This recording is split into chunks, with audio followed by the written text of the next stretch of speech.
जय श्री गणेश दोस्तों। हमारी आज की कहानी का नाम है दशा। कहानी अच्छी लगे तो प्लीज चैनल को सब्सक्राइब कर लीजिएगा। अब शुरू करते हैं कहानी। माँ जी, मुझे कुछ और खाने के लिए ला दो।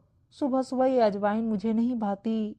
आज हिम्मत करके राखी ने अपनी सासू माँ से कह दिया, देख बहू, जच्चा को यही सब दिया जाता है। हमारी सास तो हमें इसके लिए भी तरसाती थी। शुक्र मना कि मैं तेरे लिए इतना कर रही हूँ। जच्चा हो जच्चा की तरह रहो।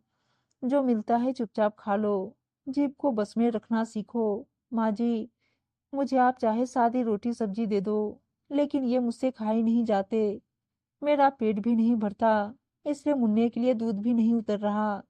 देख बहू, अब सुबह सुबह बहुत काम होता है, लेकिन तुझे क्या पता, तू तो आराम से यहाँ सोई रहती है। अब तेरे लिए अलग से नाश्ता नहीं बन सकता। दोपहर को रोटी बनाऊंगी तो खा लेना। राखी की आंखें छलक आई। पर सबको 10 दिन हो चुके थे, लेकिन इन 10 दिनों में राखी का शरीर बिल्कुल निस्तेज हो गया था। उसे घी की गंध अच्छी नहीं लगती थी और उसकी पसंद का खाना उसे मिल नहीं पाता था। दोपहर को सास 2 रोटियां रखकर चली जाती। घर में कोई भी आता था तो सास यही बोलती थी, मायके में कभी कुछ खाया नहीं, इसलिए घी हजम नहीं होता बहू से। बाद में सब मुझे ही कहेंगे कि सास ने जापे में ध्यान नहीं रखा। 15 दिन बाद राखी के मायके से उसकी माँ सरला जी और छोटा भाई मिलने के लिए आए। नाती के जन्म के बाद अपनी बेटी से मिलने आई सरला जी। राखी के सूखे हुए शरीर और बुझे हुए चेहरे उसकी दशा को देखकर स्तब्ध थी। ये क्या हालत बना ली है तूने अपनी बेटा। अरे बच्चे के जन्म के बाद तो माँ के चेहरे पर रौनक आ जाती है। कोई तुझे देखकर कहेगा कि तू जच्चा है। राखी का मन कर रहा था वो फूट फूट कर रो पड़े, लेकिन पास खड़ी राखी की सास अपने समधन की बात सुनकर बोलने लगी, समधन जी, हमें पता था कि सब मुझे ही दोष देंगे। अरे मैंने तो घी के पीपे उड़ेल दिए आपकी बेटी के ऊपर, लेकिन इसके शरीर को तो खाया पिया लगता ही नहीं। अभी सुबह ही गोंद और मेथी के लड्डू दिए थे, लेकिन यह है कि छूती भी नहीं। अब और क्या खिलाऊं इसे। समधन जी, राखी को घी की महक पसंद नहीं है, लेकिन दूध वो मन से पीती है। इस समय तो जो माँ को अच्छा लगे वो खाने देना चाहिए। पेट भरेगा तभी तो बच्चे को दूध पिलाएगी। जी, मुझे भी पता है ये सब। मैंने भी 3-3 बच्चे पैदा किए हैं। मेरी सास तो 10 दिन बाद ही काम पे लगा देती थी। जो घर पे बनता था वही खाना पड़ता था। मैं तो फिर भी इतना कुछ बनाकर देती हूँ, फिर भी बुराई ही मिलती है। हमारे घर में घी दूध की कोई कमी नहीं है। मेरा बेटा तो भर भर कर सामान लाता है। सास तो जितना भी कर ले बुरी ही कहलाती है। मुझ पर विश्वास नहीं है तो ले जाओ अपनी बेटी को, देखती हूँ वहां से कितनी मोटी होकर आती है। राखी की सास चिढ़ते हुए बोल रही थी।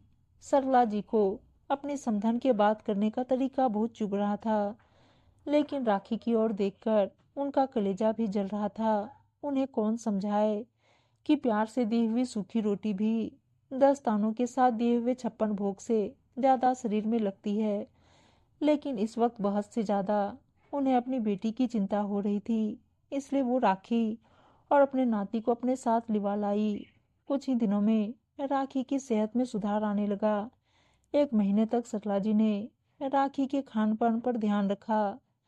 भले ही वो घी नहीं खाती थी, लेकिन फल दूध आदि के साथ मनपसंद खाना मिलने से वो और बच्चा दोनों स्वस्थ दिखने लगे थे। 1 महीने बाद जब राखी को दामाद बाबू अमन जी लिवाने आए तो अपनी पत्नी और बच्चे को देखकर दंग रह गए। आते समय सरला जी ने राखी को समझाया, बेटा, एक औरत को सब कुछ सहना पड़ता है, लेकिन एक बात हमेशा याद रखना कि जब तक ये शरीर स्वस्थ है तब तक हर कोई रिश्ता निभाता है, लेकिन जिस दिन हम दूसरों पर आश्रित हो जाते हैं उस वक्त हम एक बोझ बन जाते हैं। आने वाले कल में ये स्वस्थ शरीर ही एक ऐसा साथी होता है जो हमेशा साथ निभाता है।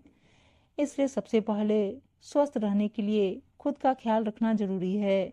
खुद स्वस्थ रहोगी तभी गृहस्थी संभाल पाओगी। कोई कुछ भी कहे, कितने भी ताने सुनाए, लेकिन अपना ख्याल तुझे खुद रखना होगा। जब राखी अपने बेटे को लेकर ससुराल पहुंची तो सास ने मुंह चढ़ाते हुए कहा, हूँ। अच्छा तरीका है सास को बदनाम करने का। मैंने कौन सा तेरा मुंह बांध रखा था। सास तो कितना भी कर ले, बुराई ही मिलती है। लेकिन आज राखी को उनकी बातों और तानों से कोई फर्क नहीं पड़ रहा था।